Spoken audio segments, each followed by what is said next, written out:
পুরো কিয়ামত জুড়ে চিৎকার, ইয়া নাফসি আল্লাহ আমারে বাঁচাও। বিশ্বনবী বলবে ইয়া উম্মতি আল্লাহ উম্মতরে বাঁচাও। সুবহানাল্লাহ পড়বেন না? বিশ্বনবী মাথা তুলবেন না।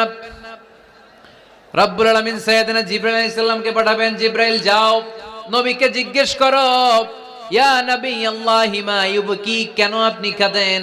বিশ্বনবী মাথা তুলবেন না, সিজদারত অবস্থায় উত্তরে বলবেন উম্মতি উম্মতি, আল্লাহ আমার উম্মতের কি হবে আপনি বলেন, আমার উম্মতরে আপনি বাঁচান। সাইয়েদনা জিবরাইল এসে বলে, ও মাবুদ আপনার নবী বলে উম্মতের কি হবে, উম্মতের কি হবে? আল্লাহ বলেন, জিবরাইল আমার নবীরে যে বলো, ইন্না সানুরদিকা ফি উম্মাতিক ফালা নাসুক। আমি আমার নবীর দুনিয়ার বুকে যখন মন খারাপ ছিল তখন যেমনি মন ভালো করে দিয়েছি, আজকেও আমার নবীর উম্মতের ব্যাপারে এমন একটা ঘোষণা আমি দেব, এই ঘোষণা শুনে আমার নবী খুশি হয়ে যাবে।